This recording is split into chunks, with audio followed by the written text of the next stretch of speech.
ملت جشن اوسم برا نعرے تکبیر نعرے رسالت۔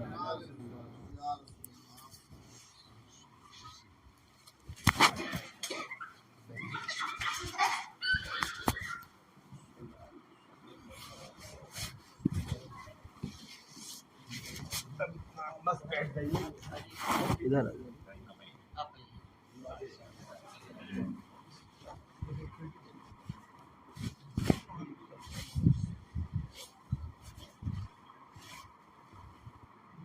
السلام علیکم ورحمۃ اللہ وبرکاتہ۔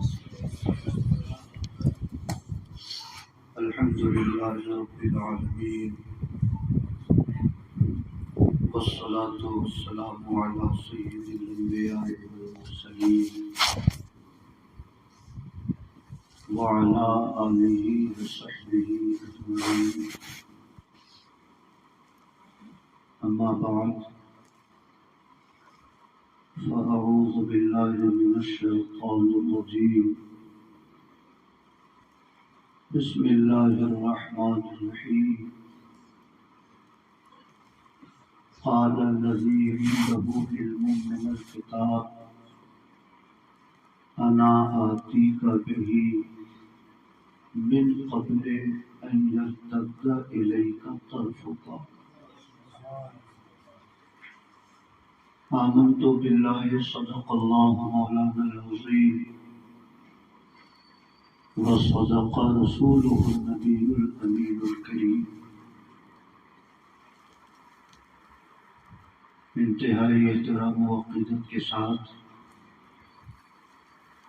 اپنے آقا کی دربار مقرر میں درود و سلام کی نظر پیش کیجیے۔ اللہم صلی علی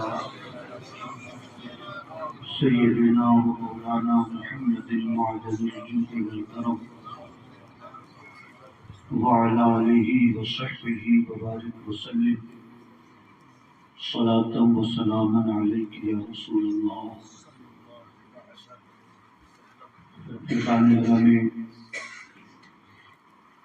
گزشتہ کئی سالوں سے تسلسل کے ساتھ مخدوم گرامی قدر حضور نصیر ملت صاحب قبلہ کے دولت گدے پہ جشن غوث الورا کا اہتمام ہوتا ہے، اور ہم سب لوگوں کو اللہ عز و جل اس کے حبیب مکرم صلی اللہ علیہ وسلم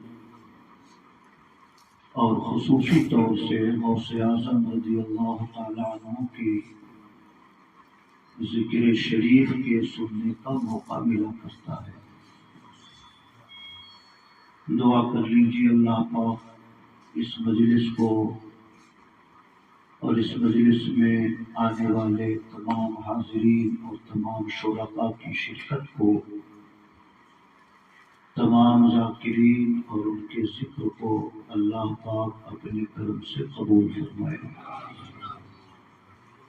بڑی خوبصورت مجلس ہے،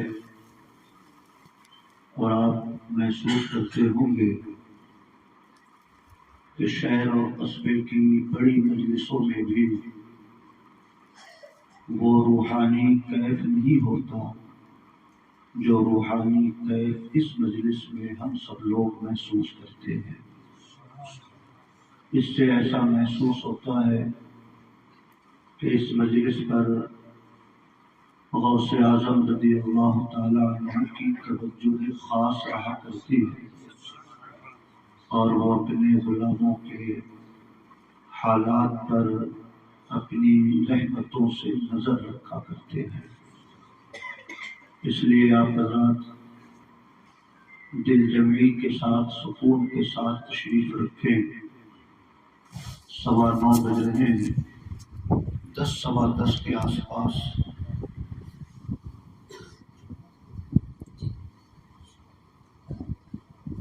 (9:20) ہوئے ہیں، 10:15 کے آس پاس یہ مجلس مکمل ہو جائے گی،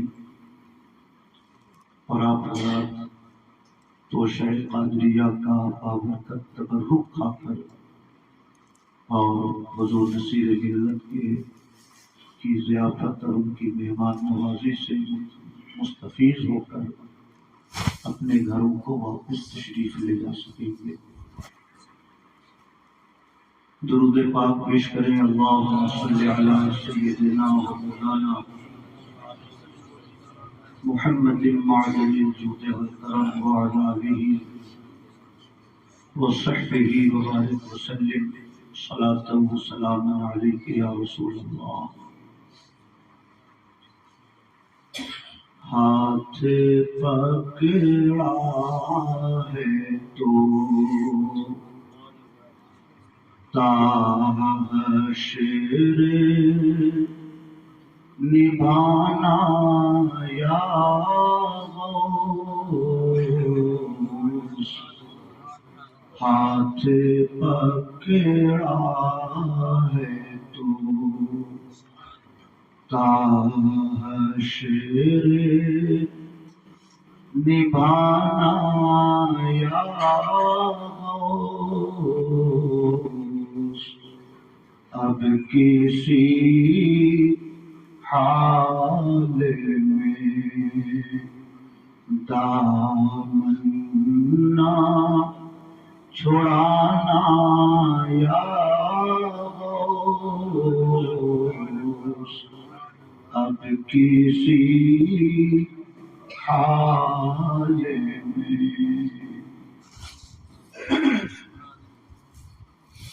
اعلیٰ حضرت امام احمد رضا جب میلاد شریف کی مجلس میں تشریف فرما ہوتے تھے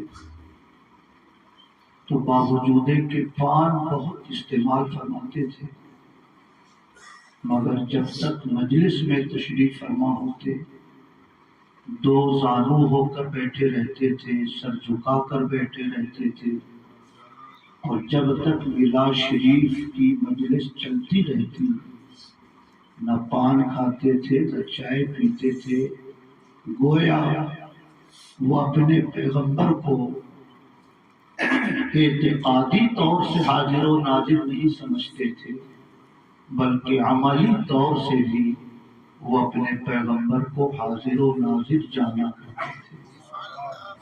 سبحان اللہ۔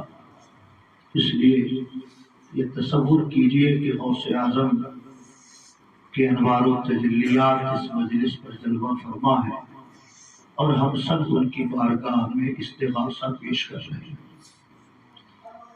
ہاتھ پکڑا ہے تو تا حشر نبھانا یا غوث، اب کسی حال میں دامن نہ چھڑانا یا غوث، تیرے جلووں سے ہے کتنے ہی شب ستا روشن، تیرے جلووں سے ہے کتنے ہی شب ستا روشن،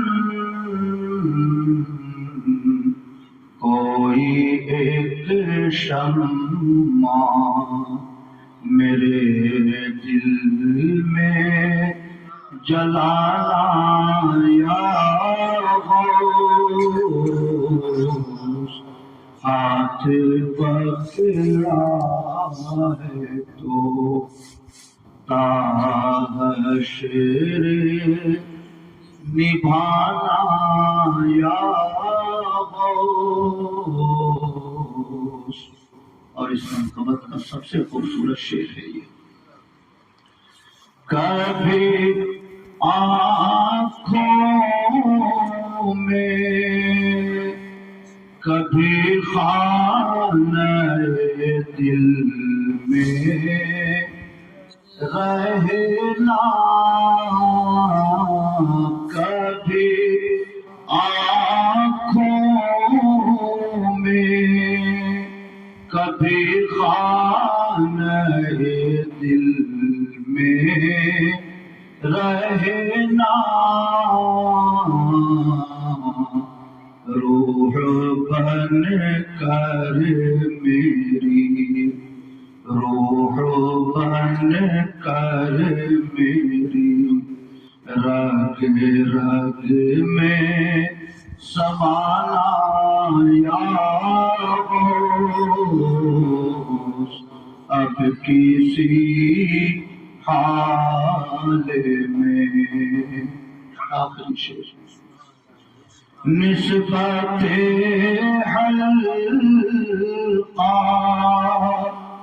بگوشی کا بھرم رہے جائے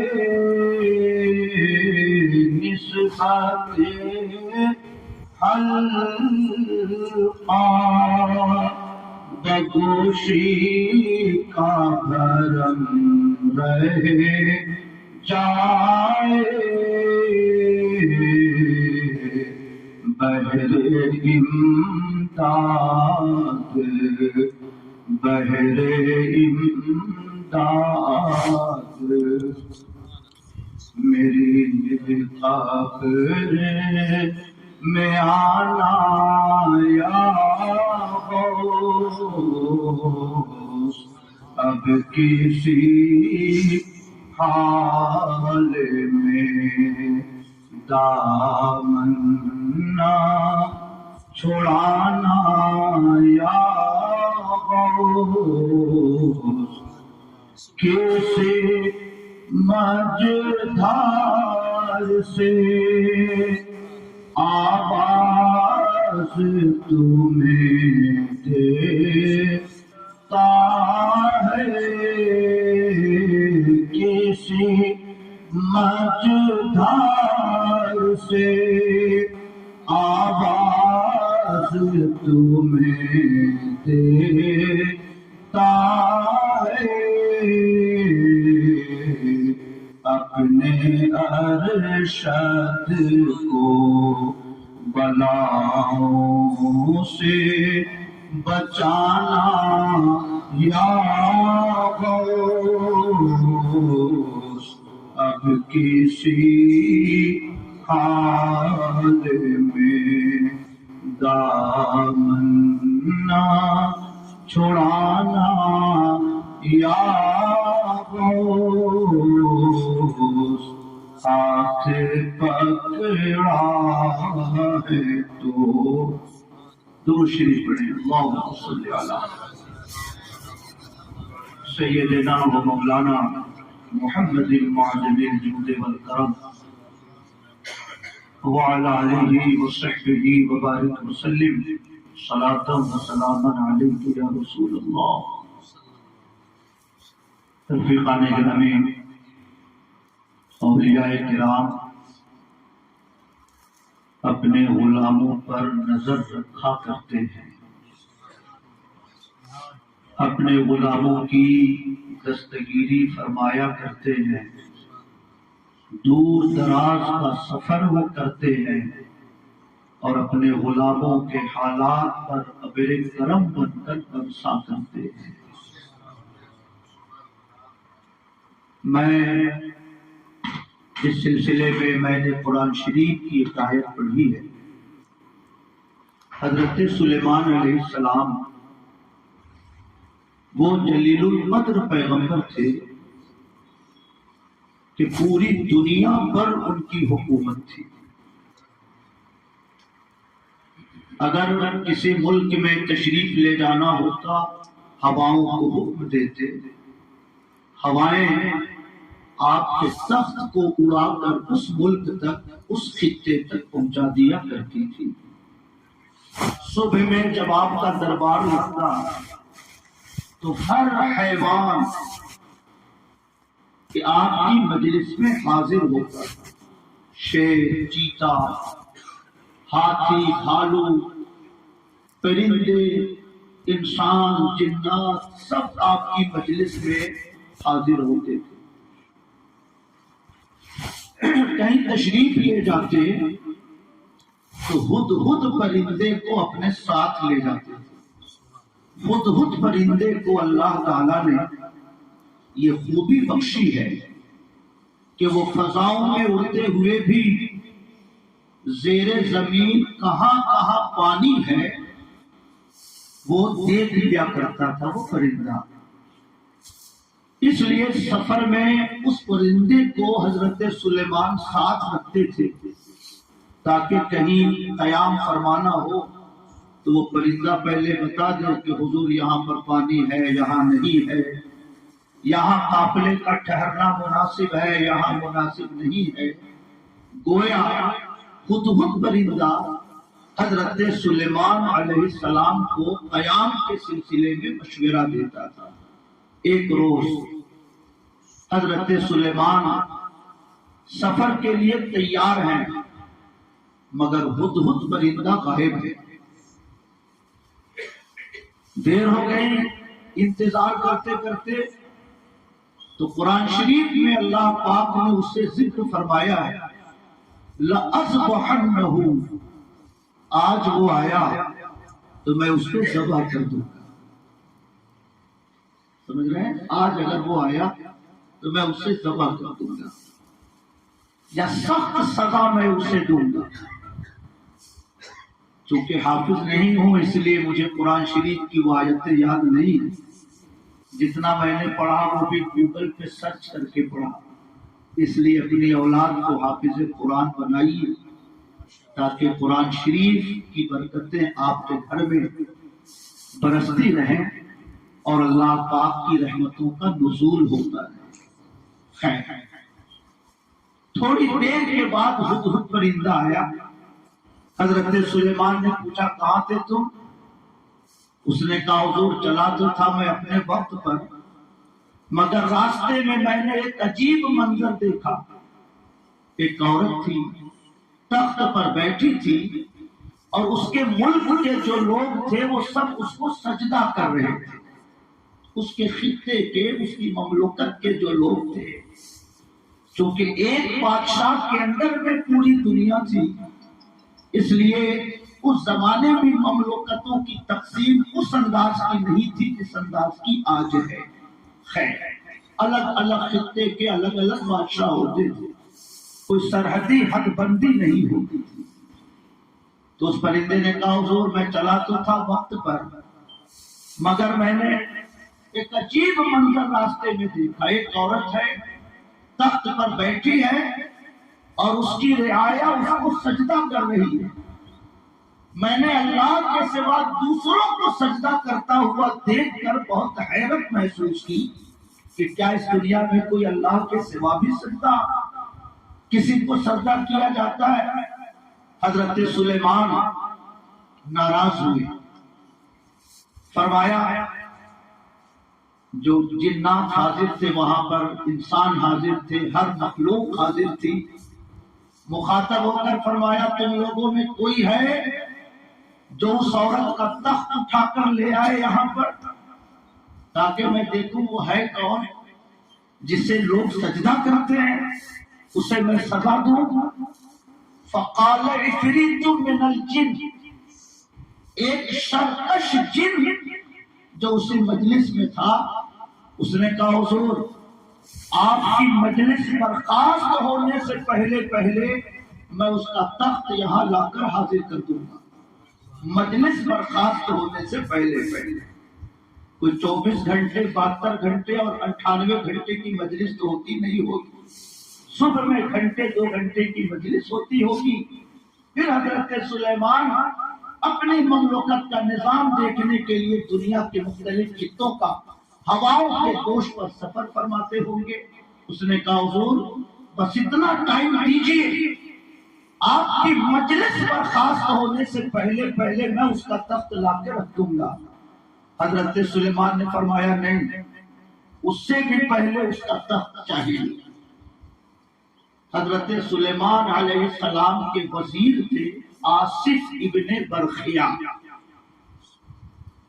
ان کا ذکر اللہ نے یوں فرمایا ہے، فقال الذی عنده علم من الکتاب، اس شخص نے کہا جس کے پاس کتاب اللہ کا تھوڑا سا علم تھا۔ کیا علم تھا؟ اس میں اعظم کا علم انہیں تھا، حضرت آصف ابن برخیا۔ اس شخص نے کہا جن کے پاس اس زمانے کے پیغمبر پر حضرت سلیمان پر جو آسمانی کتاب اتری تھی، اس آسمانی کتاب کا تھوڑا سا علم تھا۔ کیا کہا انہوں نے؟ انا آتیک بہی قبل ان یرتد الیک طرفک، حضور مجھے اجازت دیجیے آپ کی پلک جھپکنے سے پہلے پہلے میں اس عورت کا تخت لا کر یہاں رکھ دوں گا۔ سبحان اللہ۔ میں عرض کرنا چاہتا ہوں، دو باتیں قابل غور ہیں۔ حضرت آصف ابن برخیا نبی نہیں تھے، رسول نہیں تھے، ایک پیغمبر کے ہمنشی تھے، ایک پیغمبر کے مشیر تھے، اور مرتبہ ولایت پر فائز تھے۔ اللہ تعالیٰ نے انہیں اسم اعظم کا علم عطا فرمایا تھا۔ سبحان اللہ۔ مگر طاقت کتنی تھی؟ حضور مجھے اجازت دیجیے آپ کی پلک جھپکنے سے پہلے پہلے میں اس کا تخت لا کر یہاں رکھ دوں گا۔ سبحان اللہ۔ فقال الذی عنده علم من الکتاب، جس کے پاس کتاب اللہ کا تھوڑا سا علم تھا، پورا علم نہیں، جس کے پاس کتاب اللہ کا تھوڑا سا علم تھا، اس نے کہا کہ میں پلک جھپکنے سے پہلے اس کا تخت لا کے یہاں رکھ دوں گا۔ سبحان اللہ۔ حضرت سلیمان پر جو آسمانی کتاب اتری اس کا علم انہیں تھا۔ اس کتاب سے افضل وہ کتاب ہے جو میرے پیغمبر پر اتری ہے۔ حضرت آصف کو اس آسمانی کتاب کا تھوڑا علم تھا، اور میرے پیغمبر کو اس آسمانی کتاب کا پورا علم ہے۔ تھوڑا علم رکھنے والا انسان اگر یمن شہر سبا میں جو تخت ہے اسے چشمے زدن میں حضرت سلیمان کے دربار میں پہنچانے کی بات وہ کر سکتے ہیں، تو میرے پیغمبر جنہیں اللہ تعالیٰ نے قرآن کا سارا علم عطا فرمایا ہے، وہ چشمے زدن میں مدینہ منورہ سے تشریف فرما ہو کر اپنے غلاموں کی قبروں میں کیوں نہیں تشریف لایا؟ سبحان اللہ۔ اس کا معنی یہ ہوا کہ جب ایک ولی اسم اعظم کی برکت سے سینکڑوں کلومیٹر کی چیزوں کو یہاں سے وہاں کر سکتے ہیں، تو اللہ تعالیٰ کے حبیب اپنے غلاموں کے گھر، اپنے غلاموں کی قبر، اپنے غلاموں کی برزخی زندگی میں تشریف فرما کیوں نہیں ہو سکتے، اور اپنے غلاموں کی دستگیری کیوں نہیں کر سکتے؟ سبحان اللہ۔ اس سلسلے میں مفسرین کا اختلاف ہے کہ وہ آیا کیسے، تخت آیا کیسے۔ حضرت مولانا نور الحسن صاحب نے اس کا باضابطہ مطالعہ کر رکھا ہے، اس لیے میں وہ تفسیر کا تھوڑا سا حصہ آپ کو سناتا ہوں۔ سبحان اللہ۔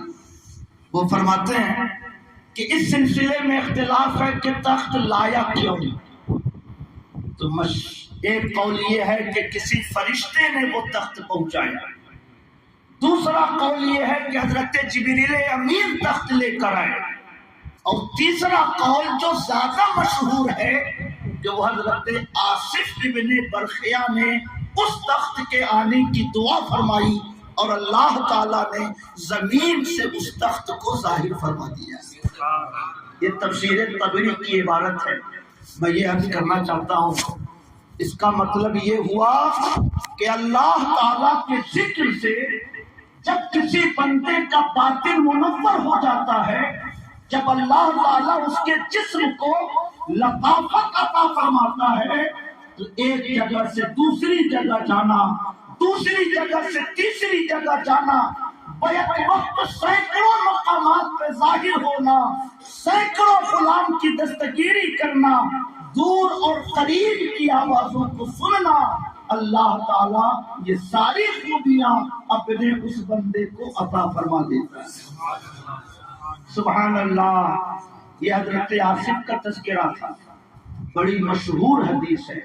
حضرت عمر فاروق کے زمانے میں مسلمانوں کا صحابہ کا ایک قافلہ جنگ کے لیے ملک شام کے قریب کسی شہر میں گیا جو کئی میل کی دوری پر تھا۔ حضرت عمر فاروق مدینہ منورہ میں منبر کے اوپر کھڑے ہو کر تقریر فرما رہے ہیں، خطبہ دے رہے ہیں۔ خطبہ دیتے دیتے فرماتے ہیں، یا ساریۃ الجبل، یا ساریۃ الجبل، اے ساریہ پہاڑ کی طرف دیکھو، اے ساریہ پہاڑ کی طرف دیکھو۔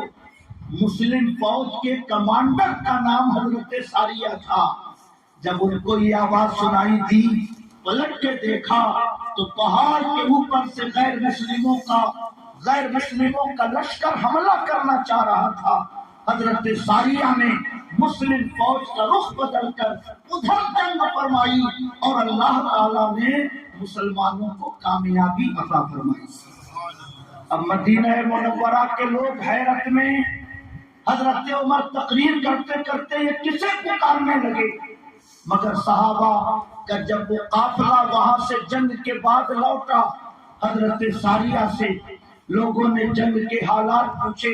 حضرت ساریہ نے فرمایا کہ ہم لوگوں کو کامیابی مل چکی تھی، مگر غیر مسلموں نے اپنی جنگ کی حکمت عملی تبدیل کر کے پہاڑ کے دامن سے دوبارہ اوپر سے حملہ کرنے کی اسکیم بنائی۔ اچانک ایک آواز آئی، اے ساریہ پہاڑ کی طرف دیکھو، اے ساریہ پہاڑ کی طرف دیکھو۔ اگر ہم کو یہ آواز نہ سنائی دی ہوتی تو مسلمانوں کی جان و مال کا بڑا نقصان ہوتا، مگر اس آواز کے سنائی دینے کے بعد ہم لوگوں نے اپنی جنگ کا رخ بدلا اور اللہ تعالیٰ نے اسلامی فوج کو کامیابی عطا فرمائی۔ سبحان اللہ۔ میں آپ کو تدریجاً لے چل رہا ہوں غوث اعظم کی کرامتوں کی طرف۔ آپ قرآن کی وہ آیت پڑھیے، حضرت آصف فرماتے ہیں آپ کی پلک جھپکنے سے پہلے میں اس تخت لا کر رکھ دوں گا۔ حضرت عمر مدینہ منورہ میں خطبہ دیتے دیتے اسلامی فوج کی جنگی صورتحال کا مشاہدہ فرما رہے ہیں، اور یہاں سے بولتے ہیں آواز اس شہر میں پہنچ رہی ہے، اور حضرت ساریہ جنگ کی حکمت عملی کو تبدیل کر کے مسلمانوں کو شکست سے بچا رہے ہیں۔ اس کا معنی کیا ہوا؟ مدینے میں رہ کر سینکڑوں کلومیٹر کی دوری پہ اسلامی فوج کے حالات کا مشاہدہ کرنا جب نبی کے غلاموں کی شان ہے تو نبی اپنی قبر انور سے اپنے غلاموں کے حالات کا مشاہدہ کیوں نہیں فرما رہے ہوں گے؟ اس لیے ایمان والوں کا تصور اور عقیدہ یہی ہے، فریاد امتی جو کرے حال زار میں، ممکن نہیں کہ خیر بشر کو خبر نہ ہو۔ سبحان اللہ۔ سائنسدان سیٹلائٹ فضاؤں میں بھیج دیتے ہیں۔ امریکہ اپنے سیٹلائٹ سے جانتا ہے کہ کس ملک کی فوج کدھر جا رہی ہے، کس ملک میں ایٹم بم بنانے کی تیاری ہو رہی ہے، کہاں دہشت گردانہ کارروائی ہو رہی ہے۔ اپنے سیٹلائٹ سے وہ ملکوں کی سرحدوں پر نظر رکھتا ہے، فوجی کارروائیوں پہ نظر رکھتا ہے، انسانوں کی نقل و حمل پہ نظر رکھتا ہے۔ میں عرض کرنا چاہتا ہوں سائنسدان اپنے سیٹلائٹ سے اگر ہزاروں کلومیٹر پہ نظر رکھ سکتے ہیں تو اللہ کے یہ محبوب بندے اپنے غلاموں کے حالات پر نظر کیوں نہیں رکھ سکتے ہیں؟ اپنے غلاموں کے حالات سے باخبر کیوں نہیں ہو سکتے ہیں؟ اس لیے الحمدللہ ثم الحمدللہ یہ ہمارا عقیدہ ہے، فریاد امتی جو کرے حال زار میں، ممکن نہیں کہ خیر بشر کو خبر نہ ہو۔ سبحان اللہ۔ اور یہ واقعہ تو ملا علی قاری نے نصرت الخاطرین فاطر میں لکھا امام یافعی نے روض الریاحین میں لکھا، علامہ ابن حجر مکی نے فتاوی حدیثیہ میں لکھا، غوث اعظم کی کرامتیں تواتر کو پہنچی ہوئی ہیں۔ کم سے کم 50 کتابیں عربی زبان میں نے پڑھی ہیں یا کم سے کم اس کا مشاہدہ کیا ہے۔ اتنے بڑے بڑے علماء نے غوث اعظم کی کرامتوں کو درج کیا۔ اس کا مطلب ہے کہ غوث اعظم کی ذات اور ان کی کرامتیں سارے علماء اور سارے محدثین کے درمیان مسلم الثبوت تھی، کسی کو ان کی کرامتوں سے انکار نہیں تھا۔ سبحان اللہ، نعرہ تکبیر، نعرہ رسالت، جشن غوث الورا، حضور نصیر ملت، نعرہ تکبیر، نعرہ رسالت۔ علامہ ابن حجر فتاوی مکی میں لکھتے ہیں کہ غوث اعظم رضی اللہ تعالیٰ عنہ جامعہ نظامیہ میں وضو فرما رہے ہیں، اچانک وضو کرتے کرتے اپنا خڑاؤن اٹھایا اور فضاؤں میں پھینکا۔ جو خادم تھے وہ حیرت میں تھے، یہ وضو کرتے کرتے یہ کھڑاؤن پھینکنے کا کیا معاملہ ہے؟ چند دنوں کے بعد تاجروں کا ایک قافلہ آیا تحفے اور تحائف لے کر۔ خانقاہ کے خادموں نے پوچھا یہ تحفے کیسے ہیں اور یہ کھڑاؤن آپ کو کہاں سے مل گیا؟ ان لوگوں نے ذکر کیا جسے علامہ ابن حجر نے لکھا ہے۔ تاجروں نے کہا ہم لوگ ایک جنگل سے گزر رہے تھے، ڈاکوؤں نے ہمیں گھیر لیا، فنظرنا للشیخ عبد القادر جیلانی، ہم نے شیخ عبد القادر جیلانی کے لیے نظر مانی کہ اگر ہم نجات پا گئے تو یہ تحفے حضور کی خدمت میں پیش کریں گے۔ سبحان اللہ، اللہ نے اپنے کرم سے ہم سب کی حفاظت فرمائی۔ اس کی صورت یہ ہوئی کہ ایک کھڑاؤن فضاؤں میں اڑتا ہوا آیا، ڈاکوؤں کے سردار کے سر پہ لگا، ڈاکوؤں کے سردار کی موت ہو گئی۔ جب ڈاکوؤں نے اپنے سردار کو مرتا ہوا دیکھا تو سب بھاگ کھڑے ہوئے، اللہ نے ہم لوگوں کی زندگی بچائی۔ یہ اسی کے شکریہ میں ہم لوگ یہ نظر و نیاز کی چیزیں لے کر اور حضور کا یہ کھڑاؤن لے کر حضور کی خدمت میں حاضر ہوئے۔ سبحان اللہ۔ آصف ابن برخیا کا وہ جملہ، حضرت عمر فاروق کا شہر مدائن کا وہ منظر اگر آپ کے ذہن میں ہے تو آپ کو اس میں کوئی شک نہیں ہوگا کہ غوث اعظم بغداد میں وضو کر رہے ہیں اور جنگل کے حالات کا مشاہدہ فرما رہے ہیں۔ آوازیں وہاں سے پکاری جا رہی ہیں، آواز یہاں پہنچ رہی ہے۔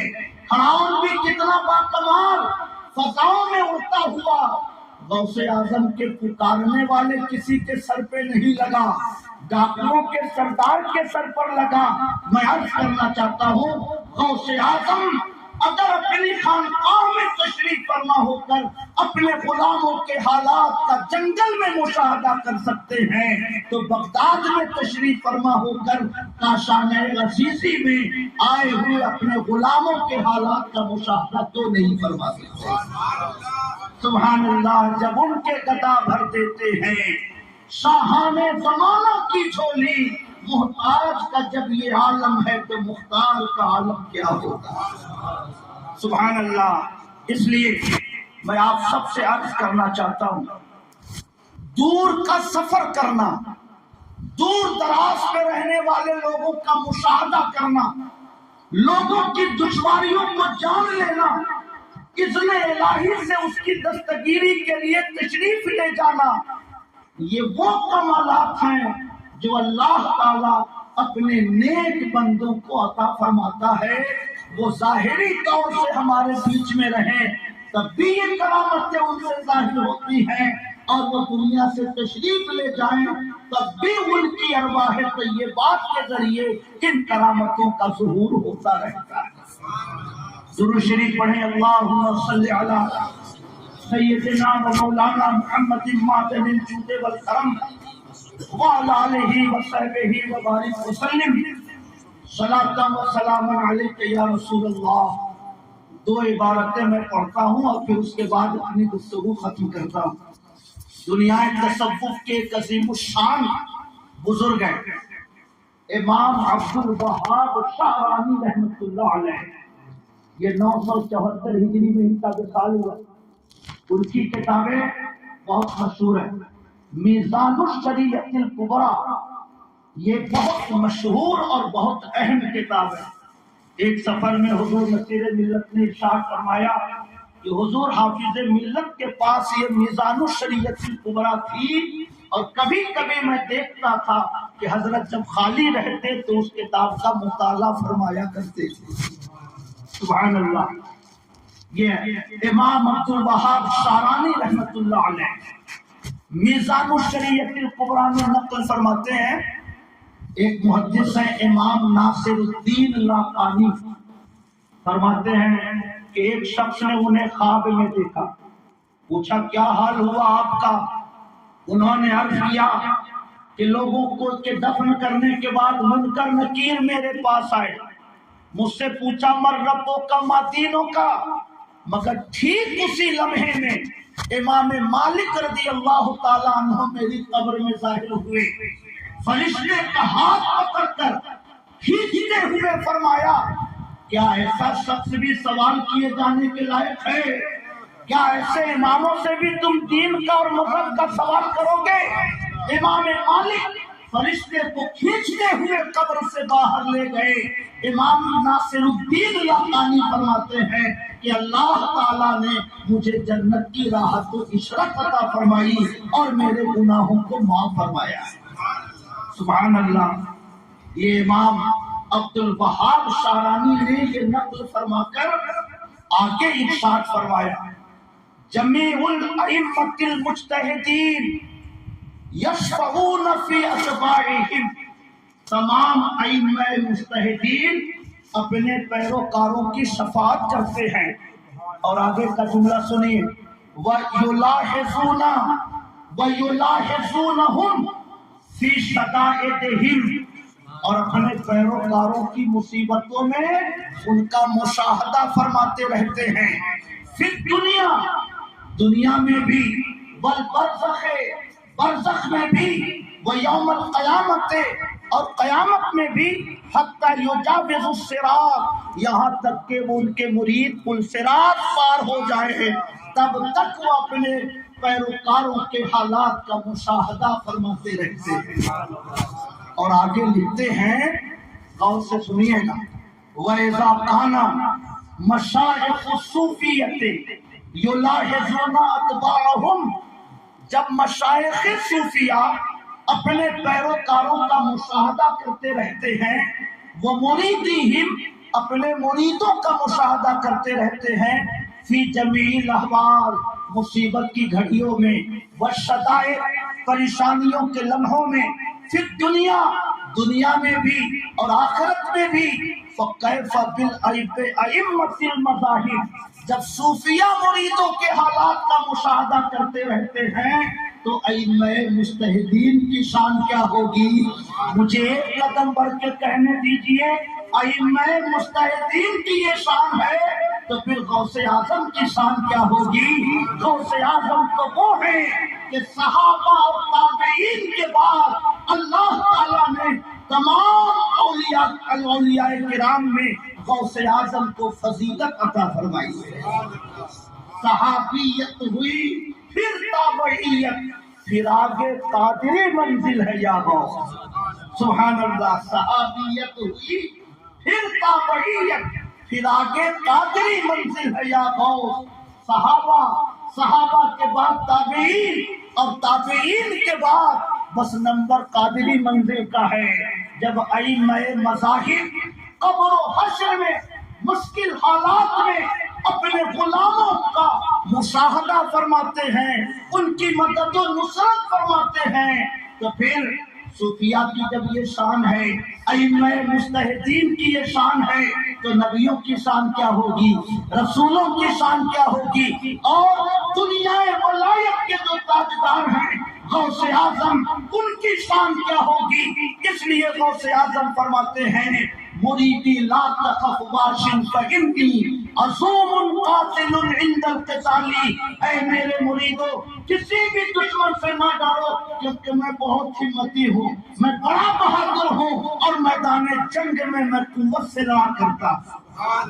سبحان اللہ۔ اس لیے اعلیٰ حضرت فرماتے ہیں اے رضا یوں نہ بلک، تو نہیں جید تو نہ ہو سید جید، ہر دہر ہے مولا تیرا، اے رضا تو اگر اچھا نہیں ہے تو کیا ہوا، سارے اچھوں کا سردار وہ غوث اعظم ہے جنہیں تو نے اپنا آقا بنایا ہے، جن کے دامن کرم سے تم نے اپنی محبتوں کا رشتہ جوڑا ہے۔ کہیے سبحان اللہ۔ میرے بھائیو ایک اور عبارت سن لیجیے، یہ شاہ ولی اللہ کے زمانے کے ایک بزرگ ہیں مرزا مظہر جانے جانا، مرزا مظہر جانے جانا، یہ شاہ اسماعیل دہلوی کے دادا ہیں شاہ ولی اللہ، شاہ ولی اللہ کے ہم عصر بزرگ ہیں یہ۔ شاہ ولی اللہ کا انتقال 1176 میں ہوا اور مرزا مظہر جانے جانا کا انتقال 1195 میں ہوا۔ کتنے میں ہوا؟ 1195 میں ہوا۔ ان کو شہید کہا جاتا ہے۔ تازیہ گزر رہا تھا، حضرت مرزا مظہر جانے جانا نے فرمایا کہ یہ لوگ کیسی بدعتوں میں مبتلا ہیں، اللہ تعالیٰ انہیں ہدایت دے۔ یہ جملہ رافضیوں تک پہنچ گیا، اور اس زمانے کا جو مغل بادشاہ تھا اس کا کمانڈر تھا نجف خان، اس ظالم نے رات کے حصے میں آ کر ملاقات کے بہانے سے حضرت مرزا مظہر جانے جانا کے گھر میں گیا اور اس نے گولی مار دی۔ چند دنوں کی علالت کے بعد یہ دنیا سے رخصت ہو گئے۔ وہ فرماتے تھے کہ میرے دل میں آرزو تھی کہ اللہ تعالیٰ مجھے شہادت دے، مگر اب تو میں بوڑھا ہو گیا، اب میں میدان جنگ میں جانے کے قابل نہیں ہوں، مگر جو آرزو تھی اللہ تعالیٰ نے بڑھاپے میں ایک شیعہ کے ذریعے اس آرزو کی تکمیل فرمائی۔ سبحان اللہ۔ یہ ان کے ملفوظات کا مجموعہ ہے فارسی زبان میں۔ اعلیٰ حضرت امام احمد رضا 1272 میں پیدا ہوئے اور ان کا انتقال 1195 میں۔ 1195 میں 5 جوڑیے تو 1200 اور 72 یعنی 77 سال پہلے مرزا مظہر جانے جانا کی شہادت ہوئی۔ وہ اپنے ملفوظات میں لکھتے ہیں، ان کے فارسی زبان کے جو ملفوظات سے وہ الحمدللہ ملے تو میں نے اس کتاب کا اسکرین شاٹ لیا۔ وہ فرماتے ہیں التفات غوث الثقلین بحال متوسلان طریق علیت الشان بسیار معلوم شد۔ غوث الثقلین کی توجہ اپنے مریدوں کی طرف میں نے بہت زیادہ دیکھی۔ باہیج تک از اہل طریقہ ملاقات نہ شد، سلسلہ قادریہ کے کسی بھی شخص سے میری ملاقات نہیں ہوئی، مگر میں نے دیکھا کہ توجہ مبارک آن حضرت، میں نے دیکھا کہ غوث اعظم کی توجہ بحال او مبذول است، میں نے دیکھا کہ غوث اعظم کی توجہ اس مرید کی طرف ضرور متوجہ ہے۔ سبحان اللہ۔ میں نے گفتگو کے آغاز میں یہ کہا تھا کہ اللہ کے نیک بندے اپنے غلاموں پر نظر رکھتے ہیں، اپنے غلاموں کی دستگیری کرتے ہیں، قبر و حشر میں ان کی مدد کے لیے تشریف لاتے ہیں۔ جب حضرت آصف ابن برخیا شہر سبا کا تخت اٹھا کر فلسطین حضرت سلیمان کی خدمت میں پہنچا سکتے ہیں تو غوث اعظم رضی اللہ تعالیٰ عنہ جو دنیا ولایت کے تاجدار ہیں، اللہ تعالیٰ انہیں اپنے غلاموں کے حالات سے باخبر رہنے کی طاقت کیوں نہیں عطا فرمائے گا؟ سبحان اللہ۔ اس لیے حضور نصیر ملت کا یہ عمل ہم سب لوگوں کے لیے لائق تقلید ہے۔ حضور مفتی اعظم ہند رضی اللہ تعالیٰ عنہ کے پیر و مرشد، جو اعلیٰ حضرت کے بھی پیر و مرشد ہیں، تربیت کے طور پر سید شاہ ابو الحسین نوری رحمت اللہ علیہ ان کی کتاب ہے سراج العوارف۔ جب سید آل رسول احمدی کا وصال ہونے لگا تو سید آل رسول احمدی نے شاہ ابو الحسین نوری سے فرمایا کہ میں مولانا احمد رضا کو آپ کے حوالے کر کے جا رہا ہوں، ترقی درجات کا کام جو بچا ہے وہ آپ کے ذریعے مکمل ہونا چاہیے۔ تو سید شاہ ابو الحسین نوری یہ وہ بزرگ ہیں جن سے اعلیٰ حضرت کو بھی نسبت ہے اور جن سے حضور مفتی اعظم ہند کو بھی نسبت ہے۔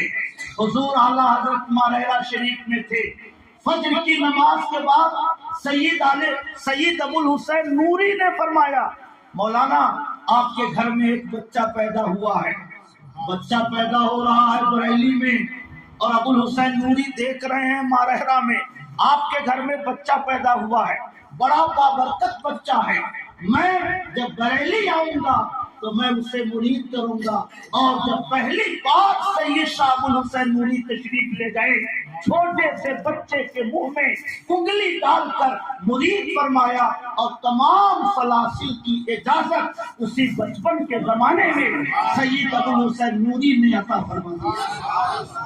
سبحان اللہ۔ سید شاہ ابو الحسین نوری کا میں نے ذکر اس لیے کیا، وہ فرماتے ہیں کہ اللہ تعالیٰ توفیق دے تو 2 رکعت غوث اعظم رضی اللہ تعالیٰ عنہ کی روح کو ایصال ثواب کے لیے روزانہ پڑھا کرو۔ مغرب کے بعد ہو سکے تو مغرب کے بعد پڑھو، تہجد کے وقت اگر اٹھ گئے تو اس وقت 2 رکعت ان کے ایصال ثواب کے لیے پڑھو۔ سبحان اللہ۔ یہ 2 رکعت نماز روزانہ ان کے ایصال ثواب کے لیے پڑھنا ان کی بارگاہ سے تعلق قائم کرنے کے لیے ہے، ان کی بارگاہ سے رشتہ عقیدت کو مضبوط کرنے کے لیے ہے، اسی بارگاہ سے تعلق کو مضبوط کرنے کا یہ بھی ایک راستہ ہے کہ توشہ شریف کی نیاز پیش کی جائے، روزانہ ان کے نام سے فاتحہ پڑھی جائے۔ یاد رکھیے اگر دنیا میں ہمارے دلوں کا رشتہ غوث اعظم سے مضبوط ہو گیا تو انشاءاللہ وہ قبر میں بھی ہماری دستگیری فرمائیں گے، برزخ میں بھی وہ ہماری دستگیری فرمائیں گے، اور حشر میں بھی انشاءاللہ ہم سب لوگ ان کے سایہ کرم کے تلے اٹھیں گے۔ اس لیے حضور نصیر ملت کا یہ عمل ہم سب لوگوں کے لیے لائق تقلید ہے۔ کوئی ضروری نہیں کہ بہت لمبے اخراجات سے نیاز کا اہتمام کیجیے، کوئی ضروری نہیں کہ 100 200 500 لوگوں کے کھانے کا انتظام کیجیے۔ اگر 11 روپے کی شیرینی ہی کی توفیق ہو تو وہ بھی کوئی کم نہیں ہے۔ 1100 روپے کا کوئی نیاز بنا کر آپ پیش کر سکتے ہو، وہ بھی کم نہیں ہے، مگر دل کا یہ رشتہ تسلسل کے ساتھ جڑنا چاہیے۔ اور اعلیٰ حضرت یہ تو فنا فی الغوث تھے، فنا فی الغوث تھے۔ سبحان اللہ۔ ہاشمی میاں کے والد حضور محدث اعظم ہند فرماتے ہیں کہ جب میں اعلیٰ حضرت کی خدمت میں فتویٰ لکھنے کے لیے گیا تو کبھی کبھی مجھے بچپنا کی وجہ سے شرارت سوچتی تھی، عبارت میں کتابوں کی یاد کر لیتا اور صبح ہو کر پہنچتا حضور ایسا مسئلہ آیا ہوا ہے، حوالے کے لیے عبارتوں کی ضرورت ہے، حضور ارشاد فرمائے کس کتاب میں حوالے کی عبارت ملے گی؟ تو اعلیٰ حضرت فرماتے فلاں کتاب کی فلاں جلد کے فلاں باب کے فلاں صفحے پر داہنی طرف دیکھیے، یہ عبارت آپ کو وہاں مل جائے گی۔ محدث اعظم ہند فرماتے ہیں میں دنگ رہ جاتا، میں نے سنا تھا کہ علم لدنی بھی کوئی چیز ہے، مگر میں نے اعلیٰ حضرت کی خدمت میں علم لدنی کا منظر دیکھا، میں نے کہا حضور یہ علم آپ کو کہاں سے عطا ہوا؟ تو اعلیٰ حضرت فرماتے ہیں میرا کچھ بھی نہیں ہے، یہ سب آپ کے بابا غوث اعظم کا کرم ہے۔ سبحان اللہ۔ اس لیے میرے بھائیوں غوث اعظم کی منقبت تو ہزاروں نے لکھی ہے، سینکڑوں نے پڑھی ہے، سینکڑوں نے اسے لکھ کر اپنے دامن میں نیکیاں بھری ہیں، مگر جس عقیدت کے ساتھ اعلیٰ حضرت نے لکھی ہے اس کی مثال نہیں ملتی۔ واہ کیا مرتبہ اے غوث ہے بالا تیرا، اونچے اونچوں کے سروں سے قدم آلا تیرا، سر بھلا کیا کوئی جانے کہ ہے کیسا تیرا، اولیاء کھولتے ہیں آنکھیں وہ ہے تلوہ تیرا، سارے اقطاب جہاں کرتے ہیں کعبے کا طواف، کعبہ کرتا ہے طواف در والا تیرا، ورفعنا لک ذکرک کا ہے سایہ تجھ پر۔ سبحان اللہ، اس شعر کا تو جواب ہی نہیں۔ ورفعنا لک ذکرک کے قرآن کی آیت نبی کی شان میں اتری ہے، جو آیت نبی کے لیے اتری ہو اس کو کسی ولی پر کیسے منطبق کیا جا سکتا ہے؟ مگر اعلیٰ حضرت کا حسن ادب دیکھیے، اے شوق دل یہ سجدہ گر ان کو روا نہیں، اچھا وہ سجدہ کیجئے کہ سر کو خبر نہ ہو۔ سبحان اللہ، علم کا خوبصورت استعمال، شان الہی اور عظمت مصطفی کا لحاظ سیکھنا ہو تو اعلیٰ حضرت سے سیکھیے۔ اے شوق دل یہ سجدہ گر ان کو روا نہیں، اچھا وہ سجدہ کیجئے کہ سر کو خبر نہ ہو۔ اور کتنا چھوٹا انداز ہے، فرماتے ہیں اس شاق روضہ سجدے میں سوئے حرم جھکے، اس شاق روضہ سجدے میں سوئے حرم جھکے، اللہ جانتا ہے کہ نیت کدھر کی۔ اعلیٰ حضرت کا یہ شعر حرم شریف میں بیٹھ کر پڑھیے تو عجیب سا لطف ملتا ہے۔ سبحان اللہ، کعبہ سامنے، شہر مدینہ حضور کا روضہ جانب شمال، مدینے سے لوٹ کر جانے والا جب مکہ شریف پہنچتا ہے تو اللہ کی قسم سر اس کا کعبے کی طرف ہوتا ہے مگر اس کا دل گنبد خضرا کی طرف ہوتا ہے۔ سبحان اللہ، اس شاق روضہ سجدے میں سوئے حرم جھکے، اللہ جانتا ہے کہ نیت کدھر کی ہے۔ اسی شان اور اسی ادب کے ساتھ اعلیٰ حضرت فرماتے ہیں ورفعنا لک ذکرک کا ہے سایہ تجھ پر، ورفعنا لک ذکرک کا ہے سایہ تجھ پر، ذکر اونچا ہے تیرا، بول ہے بالا تیرا۔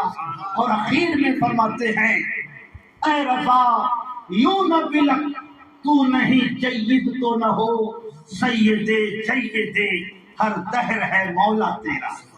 سبحان اللہ، تو اللہ کا شکر ہے اور حضور نصیر ملت کا یہ کرم ہے اس پورے خطے پر کہ آپ نے اس علاقے میں قادریت کی سوغات تقسیم فرمائی ہے، آپ نے لوگوں کو قادریت کا شعور عطا فرمایا ہے۔ قادریوں کی وضع کیا ہوتی ہے، گفتگو کا سلیقہ کیا ہوتا ہے، تواضع کیا ہوتی ہے، عاجزی کیا ہوتی ہے، غوث اعظم وہاں شان و کمال کس عجز کے ساتھ غلاموں کے ساتھ پیش آتے تھے۔ اعلیٰ حضرت نے، حضور نصیر ملت نے غوث اعظم کی زندگی کے یہ سارے گوشے ہم غلامان قادریت کو اپنے عمل اور اپنے کردار سے سمجھایا ہے۔ اس لیے مت سہل ہمیں سمجھو پھرتا ہے فلک برسوں، مت سہل ہمیں سمجھو پھرتا ہے فلک برسوں، تب خاک کے پردے سے انسان نکلتے ہیں۔ اللہ کا شکر ہے کہ وہ انسان کامل ہم لوگوں کے درمیان جلوہ فرما ہے۔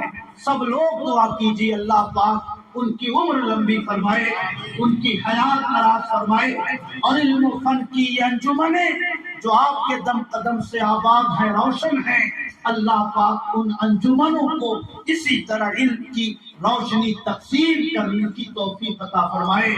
میں آپ سب کا استقبال کرتا ہوں، آپ سب کی تشریف آوری پر شکریہ ادا کرتا ہوں، دعا کرتا ہوں اللہ پاک اس مجلس کو قبول فرمائے۔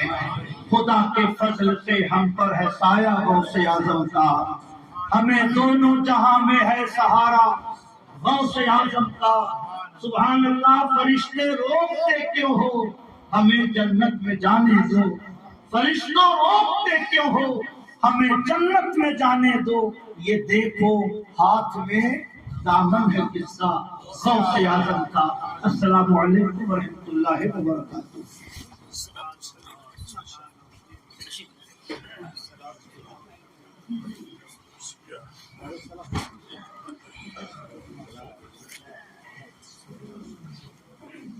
مصطفیٰ جان رحمت تیرا حسن مصطفیٰ جانے رحمت پیدا ہو سلام مولانا محمد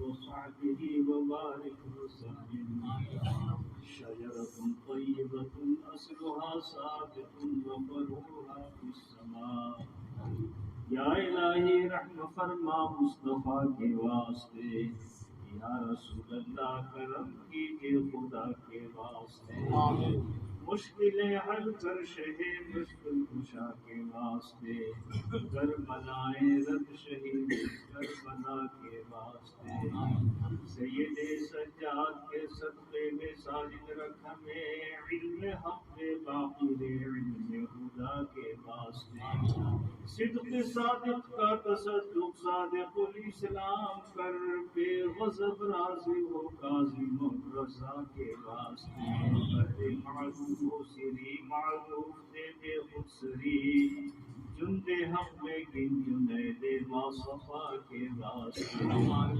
بحر شبلی شیر حق دنیا کے کتوں سے بچا، ایک کا رکھ عبد واحد میرے کے واسطے، گل فرح کا صدقہ کر غم کو فرح دے حسن سعد، گل حسن اور کو سعید سعد زا کے واسطے، قادری کر قادری رکھ قادریوں میں اٹھا، قادری کر قادری رکھ قادریوں میں اٹھا، قدر عبد القادری قدرت نما کے واسطے، احسن اللہ لہو نصر سے دے رزق حسن بندے رزاق تاج الاسفیاء کے واسطے، نصر کی صالح کا صدقہ صالح منصور رکھ دے حیات دی محیی جا فضا کے واسطے، نور عرفان و علم و حمد و حسنہ و بہا دے علی موسیٰ حسن احمد وہا کے واسطے، قدری ابراہیم ہم پر نارے غم گلزار کر، بھیک دے داتا بھکاری بادشاہ کے واسطے، خانہ دل کو زیاد روئے ایمان کو جمال شہزیا مولا جمال الاولیاء کے واسطے، بے محمد کے لیے روزی کا رحمت کے لیے، خوان فضل اللہ سے حصہ گدا کے واسطے، دنیا کی ہمیں برکات دے برکات سے، عشق حق دے عشق انتما کے واسطے، اہل بیت آل محمد کے لیے کر شہید عشق حمزہ پیشوا کے واسطے، کو اچھا کن کو سفرا جان کو پر نور کر، اچھے پیارے شمس الدین بدر العلا کے واسطے، دو جہاں میں خادم آل رسول اللہ کر، حضرت آل رسول مقتدی کے واسطے، احمد میں میرے مولا حضرت احمد رضا کے واسطے، اے خدا فرما عطا مجد و علا صدق و صفا، حضرت صدر الشریعہ ابوالعلا کے واسطے، بخش دے جرم و خطا اور فضل فرما دائما، حافظ ملت عزیز الاولیاء کے واسطے، صدقہ نعایا قدر چاعین عزق المعمل، عفو عرفا عافیت ہم سب گدا کے واسطے، اللہم صلی وسلم وبارک علیہ وعلیہ وعلی سائر اولیائک وعلینا معهم برحمتک یا ارحم الراحمین، مولا کریم یہاں جو کچھ ذکر خیر ہوا، قرآن شریف کی تلاوت کی، درود شریف کا ورد ہوا، اپنے قادریہ شریف کا کیا، کوشا شریف کی بابرکت شیرنی اور دیگر تبرکات حاضر ہیں، مالک و مولا اپنے کرم سے ان تمام اشیاء کو تبرکات کو کوشا شریف کو قبول فرما، یا رب الراحمین اپنے کرم سے اس پر بالکل ثواب عطا فرمائے، مولا و ثواب تیرے پیارے حبیب سید العالم نور مجسم رحمت العالم حضور ابتدا جناب محمد رسول اللہ صلی اللہ علیہ وسلم کی بارگاہ اقدس میں نظر ہے مولا قبول فرما رب العالمین ان کے طفیل میں جملہ انبیاء کرام مرسلین عظام علیہ الصلوۃ والسلام کو عطا فرما تمام صحابہ کرام صحابیات مکرمات بنات طاہرات اولاد امجاد ازواج مطہرات تابعین اعظام تبع تابعین ائمہ مجتہدین اولیاء کاملین کو عطا فرما بالخصوص پیران پیر دستگیر محبوب سبحانی قطب ربانی الشیخ محی الدین عبد القادر جیلانی رضی اللہ تعالی عنہ کی بارگاہ میں یہ نظر پیش ہے مولا قبول فرما رب العالمین اس ناچیز کی طرف سے ناچیز کے بچوں اور بچیوں کی طرف سے ہمارے اہل خانہ کی طرف سے مولا کریم یہ شیرنی تیرے محبوب کے دربار میں پیش ہے مولا قبول فرما اور سرکار غوث اعظم محبوب سبحانی رضی اللہ تعالی عنہ کو اس کا ثواب خصوصی عطا فرما رب العالمین سرکار خواجہ خواجگان سلطان الہند خواجہ معین الدین چشتی اجمیری سیدنا محبوب اشرف جہانگیری سمنانی سیدنا سرکار اعلیٰ حضرت عظیم البرکت امام اہل سنت مولانا شاہ امام احمد رضا خان بریلوی صدر الشریعہ حضرت حافظ ملت رضی اللہ تعالی عنہم و تمام ثلاثت مشائخ حضران الدین کو اس کا ثواب عطا فرما رب العالمین محبوب بندوں کو صدقے و طفیل میں اس ناچیز کی اور ناچیز کے متعلقین کی ہمارے بچوں اور بچیوں کی مولا کریم جناب سرفراز احمد جناب محمد اظہر محمد ارشد علی اور جناب محمد عاشق ان تمام بچوں کی رب العالمین ان سب کی نیتوں کی اور ان کے مقاصد میں مولا کریم برکتیں عطا فرما رب العالمین ہمارے یہاں پر جتنے احباب ہمارے حاضر ہیں مولا کریم سب کی نیک اور جائز مرادیں پوری فرما سب کی حاجتیں پوری فرما پریشانیاں دفع فرما مولا کریم سب کی روزیوں میں بے شمار برکت عطا فرما حلال کی وسعتیں عطا فرما مالک مولا رحمتوں کے دروازے کھول دینا کرم فرما الہی خیر گردانی بحق شاہ جیلانی الہی خیر گردانی بحق شاہ جیلانی فسح یا الہی صوابن بحرمت سیدی الابرار الشہید صلی اللہ تعالی علی خیر خلقہ سیدنا مولانا محمد وآلہ وصحبہ اجمعین برحمتک